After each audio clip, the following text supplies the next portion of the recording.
Hi, thank you for that introduction there. So the policy choices I'll be talking about will be more about sort of policies and plans to increase women's participation. And so some of the content will be the same as yesterday, as it is, the same survey. But I'm also going to be talking about the different challenges federations identified, but also when we're implementing the policies, we need to always think about what is the aim of this policy, because sometimes that gets lost. So firstly, we asked, federations, what were the challenges? And I think something interesting to keep in mind is that these were the challenges that the federations reported. So this is not what the actual women said were the challenges they face. So we need to see if there is overlap, and the federations actually know. So lack of role models, I think this has been discussed a lot. And then goals was stated, so countries can be too small for to have a women's Olympiad team. This was said to be a problem. So women lose interest throughout the years, and many parents see it as a game for boys. And we also got some interesting responses, such as motivation, because women will never be as good as men, so they won't be motivated to play. And we also got some other responses from federations, such as women don't have concentration spans long enough to play 3-hour games. So I think the interesting thing noted from this was, what are these federations actually thinking are the issues? And then when they're making the policies, so they've identified these are the problems, and what are their aims? So what are the aims for women?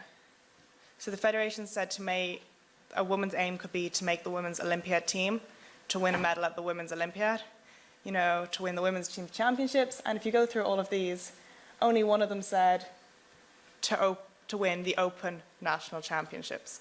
So I think the most shocking thing that I learned from this survey is that when federations are thinking about what women can achieve in chess, is they're thinking what they can achieve in terms of women. And federations might not just be seeing women as general players. So therefore, when they're making their policies, are they making their policies just focusing on women being the best women? And is this something, as a federation you want? Or what are the purpose of these women's events? Are they there for women just to succeed against women? Or are they there to give women a platform to improve, so then they can just play against anyone? So then, when we keep this in mind, some of this stuff's the same as yesterday. So the funding, this is going towards mainly elite women's chess. And is this because of what the federations are viewing as the goal for women? So, they're focusing on the Olympiad team, the national team, and training top women. But are they ever putting money into training these women to, transfer from maybe the women's Olympiad team to making the Open team? So some of my own research I've done, which is not related to this survey, is looked at the Olympiad teams. And so if you go through how many women would have qualified for the Open team for their respective country in the most recent Olympiad, 25 women had FIDEs high enough to make the Open team for their country. But 0 of those women played on the teams. So are federations looking at this as a problem? And why is this the case? So are these the actual challenges we're facing? Are we facing the challenges that all this money, which is great, and all these policies for women just to, increase participation in women-only teams, are actually taking away from women competing in open competitions? And that's why I believe funding allocated to under-18s seems to be more effective, and especially funding towards training programs for girls. But training programs, not female-only tournaments, because female-only national championships, they did not seem to have an effect on the number of girls, the proportion of girls playing. But these training did, because then you get these girls who are training together, making friends together, but playing open tournaments. So you get the mindset of all players being girls can play against boys, but you're creating the social environment where they train with girls. And then again, this moves on to what I was saying yesterday about maybe the funding isn't being allocated correctly because it's not having a major effect. And then again, these national championships. And this doesn't just apply to national championships. It applies to stuff I talked about, like the Olympiad. Are these national championships that are female only and Olympiads that are female only, that are all being held at the same time as open competitions, also having a negative effect? So while there is no doubt they do have some positive effect because they are encouraging girls to play and creating spaces where women can feel more comfortable, are they also slightly damaging because women therefore cannot play in open sections at the same time? And I think these questions are complicated and need more research to be answered, but these are questions that the survey have definitely revealed and opened up. And so I think these are massive challenges for federations, and they need to decide what their aims are and think about them, because the aims the federation reported for women I find quite worrying. And so that is my presentation, quite short and sweet there, but I think it's just summarizing overall the challenges that federations need to think: what are our aims, and are our policies actually having a positive effect? So, thank you.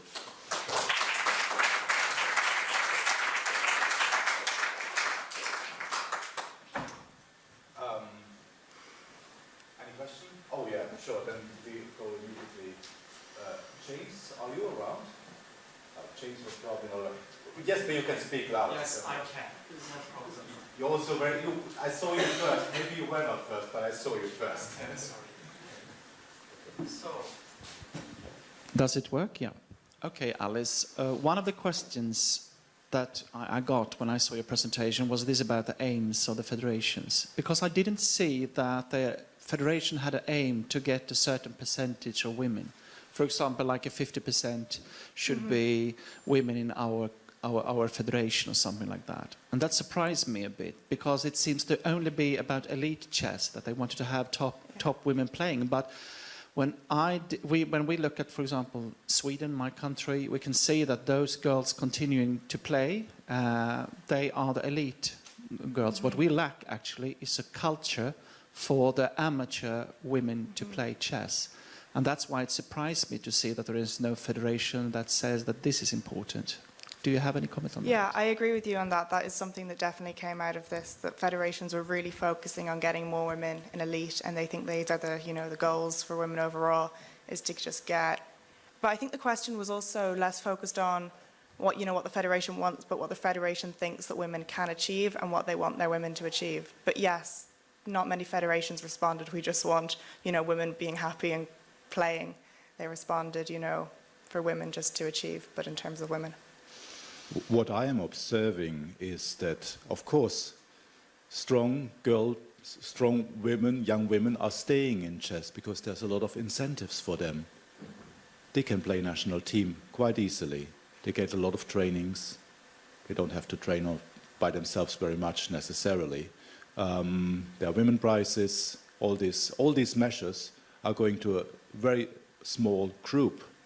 And my question to Alice, did you also ask specifically for how the resources on women's chess are spent and who is benefiting from this? I'm not saying it's only players, it's also coaches and officials, but did you ask about this? We didn't ask specifically how many were benefiting, but in asking where the funding was allocated, most federations, I think it was around 43% of federations said yes, they gave money to the elite women, and it was the top women, and this shows that it's only a very select few that are benefiting from all the measures in place.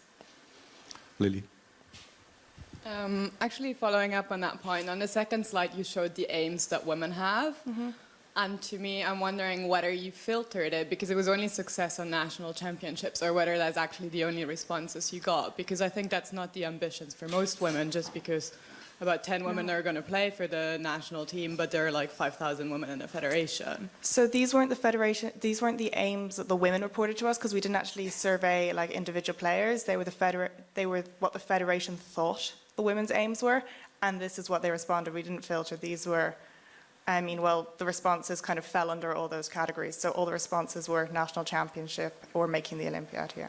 And then another question, sorry. I'm wondering how good of a readout it is to say putting money in certain things like, I don't know, girls' camp or something is not successful because we don't create any more top-rated players, because maybe that's not the goal either. So we put a lot of money in girls' camps, but not because we want to create elite players, but because we want to actually get the amateur chess. And we're much more, our goals are much more to get numbers up. So like, similar than the US, we want to get to, I don't know, 20%, 30%, and this is the main goal we're aiming towards. So I'm not sure how good the readout is to say the money didn't have any effect because they didn't get any match, like any players in the top 100 or something. Well, for the camps, what I was saying is they did have an effect because they increased the proportion of women playing. They didn't increase women in the top 100, but they increased the under 14s to 20% to 32%. So there was a 12% increase in girls playing, which is why they were successful.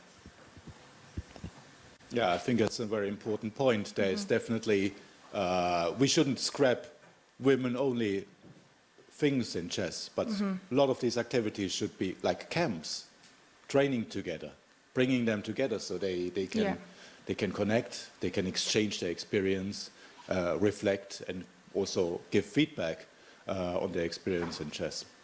Maureen. Thank you. One of the things that we noticed in starting this 4 years ago with the girls' club rooms, most of the girls were very young, of scholastic age, because that's where the national tournaments were being held at, or where the girls' clubs were being held at. The formulation of that was because that was the largest number and the largest impact, and these were girls coming in from all over the United States.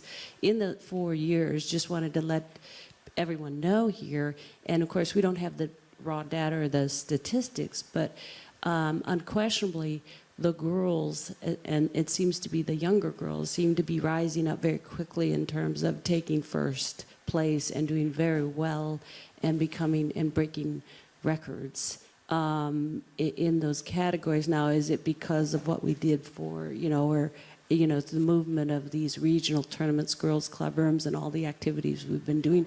We don't know that, the statistics of that, but what we can say is that it really has enhanced quite a bit the number of girls coming in, and even though we're still very small, it seems to, we've just had a lot of positive feedback about that. And of course we do obviously want to keep training the top levels, but as we were quoted, I was quoted in Sports Illustrated, in the American Sports Illustrated, to us it was a numbers game. It's a clear numbers game for us, raising up that base of number of females, and that's of all ages, not just little girls. But the more you have that base, the more some of those players will go on and compete with the boys, and we have the option of being able to play in both. So that's nice, so that we do have separate female tournaments, but then we allow them also to play in either one and give them that choice. Thank you. I think it would, in general, be very interesting to compare how federations that are doing that only focus, when they are talking about women and girls chess, on the top,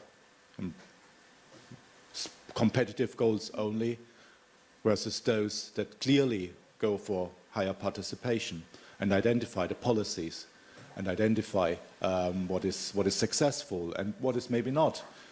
In order, we don't have to make the same mistakes all over, obviously, yeah. And one other trend that we're noticing too is all of the top female players that we see, they are very happy and very encouraged to see these number of girls coming out. They come back and help, and what I call give back to, because they knew what it was like growing up and they just didn't want to see it for the next generation coming up. Thank you, Maureen. Alice, go ahead. No. No? So we have time for more comments, and April has been waiting. I'd just like to ask what you think about I completely agree with you about women's participation in open tournaments and girls' participation in, with boys in their age level. I think it's hugely important that we encourage that. What about the thing of giving girls prizes or women's prizes in open tournaments? I know that wasn't in any way the focus of your research, but what do people think? Is that a good idea, or is that patronising? Is that sort of saying, well, you got 3 out of 6, so you get a medal, but no boy who got 3 out of 6 got a medal? You know, does it send the wrong message, or is it a good idea in terms of encouraging girls to play in open tournaments? I think it's a complex question, and there are a lot of pros, but then I also think there are cons which can get overlooked. So I think to some level, you can see it as it can be slightly patronising, but at the same time, if you're getting more girls playing because of it, well, then it's positive. But I have seen situations where, you know, a few years back, the under-19s in Ireland and the under-16s in Ireland, the top seeds were girls in both of them, but there was still a girls' prize, and to me that seemed kind of crazy. So I think it's mixed. Can I contribute to the question? Well, my federation, the Nigerian Chess Federation, what obtains is the few female players in my country actually are the ones who clamor for this, you call it patronizing prizes, but because they stand no chance in the open field, they usually clamor to organizers of events to create the girls-only prizes, so to encourage participation for the few female players who do come out to play in chess events. So it's a positive effect it's having to actually give some sort of reward for effort put in for the few girls who take part in open events. So it's a positive experience in my federation. So I just thought I should add that. Well, I think a practical solution might be in a federation that is organizing, that says the ultimate goal is the Open Championship. Of course, if there's very few female-only competitions, of course you should incentivize the strong females to play in the open competition where they face stronger opponents. Necessarily, if they are already the strongest in their age group or among the women, they will only play weaker players. So of course, incentivize that. But if your goal is just female-only events, well, then it's a different story, I think. But we have. By that same token, I've been in tournaments where I've won the Best Girl award by default because I was the only girl. So I think if you're going to have a girl-only award, you need to have more than one participant because it just completely negates the concept of awarding. I mean, I love the plaque, but it doesn't mean anything to me. Sure. Yes, I'm John Saunders. I work at the Gibraltar and Isle of Man tournaments, and we have no difficulty at all in getting women players in Gibraltar in particular, because we have a prize of £55,000, the first prize of £20,000. And Gibraltar's done a fantastic amount for women's chess.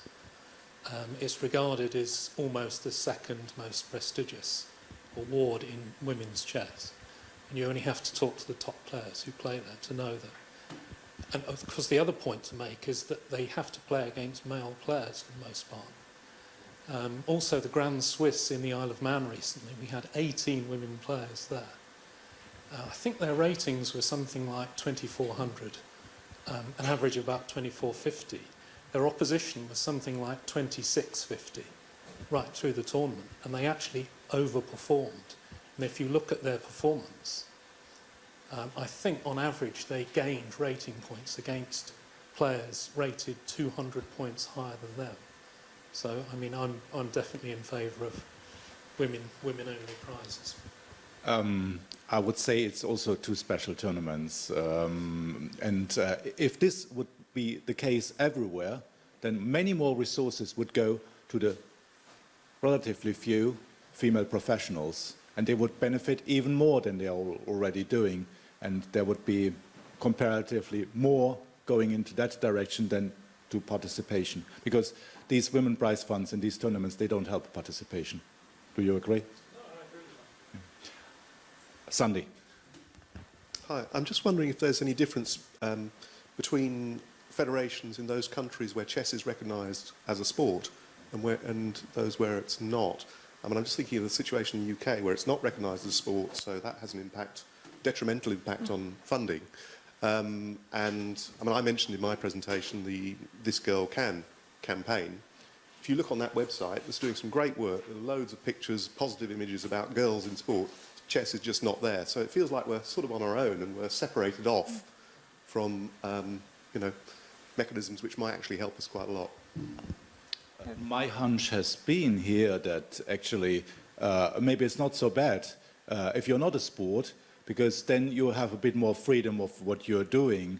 I understand that some federations really feel maybe not exactly pressure, but they see all the incentives. They get some more subsidies from the national sports bodies, Olympic Committee or whatever it is, or Olympic Federation, for organizing more female-only events. And so to build the complete structure. And this is the way that FIDE is also going. If in your country chess is not having such subsidies, you're more free to allocate where you want. It's my hunch. But Alice. Yeah, that is something we actually haven't looked into at all, so it'd be a really interesting angle to go down. More comments going from here, from the Czech Republic. Hello. Yesterday there was some charts and some figures about percentage of women in chess. In Poland and Czech Republic, the figures was quite good, but I think that there is one main question, and it is why women leave chess at about 20 years old, yeah, and this age. The highest percentage of girls in chess is at age about 10. Yeah. So there is question why they leave chess. Yeah. So if we will know answer for this question, we can change the situation, and we can have more girls and women in chess in age 30, 40, and etc. So there will be possibility to organize Olympic event, etc. Yeah. So maybe this is the main question. I think that is a really big question to answer, but one of the issues with finding data on that is the girls you have to ask are the girls that dropped out because, you know, they're the ones that left, and you have to ask them why. But I don't know, you know, how you actually managed to talk to them to find out about this, because, you know, you can't just send, if you're sending surveys or questionnaires or just detailed interviews, the ones you'll be finding will be the girls who are registered to, you know, the chess federations, and they're the ones that stayed. So they might not be the ones who, you know why you drop out, which I think is an issue. But it is a big question. If you can answer that, you can really do well. Can I just follow from those 2 points? Mm-hmm. Could it be that at around the age of 10 or 11, that girls simply become more conscious of how outnumbered they are? You know, at a younger age, they're not as aware or socially conscious of being outnumbered, and that they then become more sensitive to the male-dominated environment. Just a thought. Could definitely be that. And also maybe even later around the age of 12 or 13, you know, moving schools, you might leave your primary school club, so you have to enter a new space, and entering a new space when you're really outnumbered could also be, you know, very intimidating or difficult. So that could be another factor. You know, they're more conscious and they have to, you know, re-enter.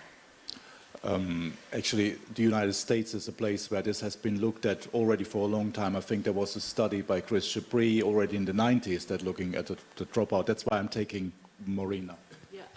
Yeah, to answer your question and yours, one of the things we had done from day one in the Girls Club room is to pass out the surveys, and that question was on there. And what we have found in the girls' club room. By the way, it's a 3-day tournament at the national tournament. So Friday, Saturday, Sunday, and the next one, the Grade Nationals, is coming up in 2 weeks. That will be there with the girls' club room. We average anywhere from 100 to 400 girls foot traffic. This also includes the families, along with not just the girl players. And the reason for that is inclusion. We also want the parents to hear and understand and also be able to talk amongst themselves. But to answer the question about why there is such a dropout rate, what we found on the responses back was they're just too busy with other activities, number one. But also there is that lack of numbers as they get further, and it's not, quote, cool anymore, in their words, sometimes.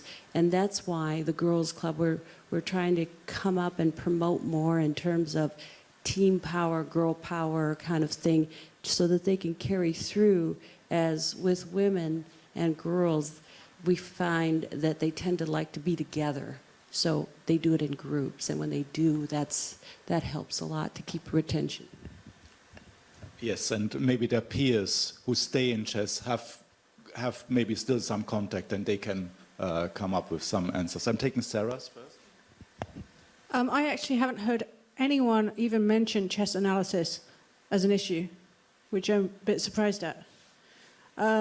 So, for example, with me, I love playing, I love being competitive, I enjoy being with people, all those things, and I don't like doing chess analysis. I hate it, and I don't want to do it. And maybe that's just me, but all the things that have been said seem to add to that there is a tendency for girls to be more social and women to be more social and find this activity of being on the computer doing analysis being not something they're particularly attracted to, which ties in with the lack of women in IT probably as well. So I would suggest that. So what you are saying is not analysis post-mortem after the game, which is a social activity, but training, preparation, that kind of thing. Yeah. Just reflecting on that question from Sarah and the question from the gentleman from Czech Republic, the question posed was very much like a chess question, like what's the problem, how can we fix it? And unfortunately that's kind of, I suppose, symbolic of the tradition in chess, which unfortunately is has been male dominated in federations. Do we have figures on the amount of women actually sitting at the federation table in each country? And maybe if we had more women involved, it might, perpetuate more of a gender equality within the game itself. Yes.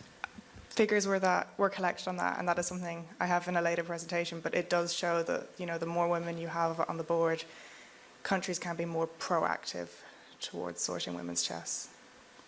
Okay.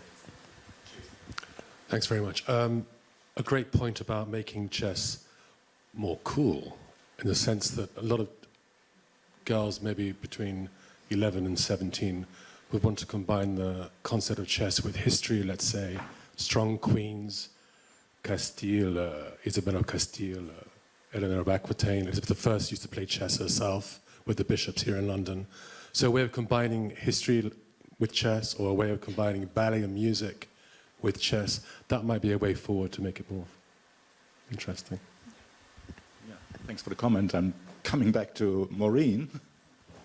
Now, to answer your question about the game analysis, that is part of what they do. So this girls' club room includes everything to do with chess. So when they come back after their rounds, we do have coaches and grandmasters and titled female players in there to help analyze games, along with doing chess puzzles, doing.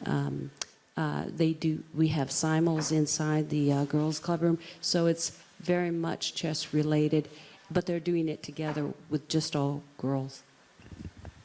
Thanks. And the conversation doesn't end here, but maybe it continues over the coffee break. Next session is starting at 11 o'clock. Please take the chance and...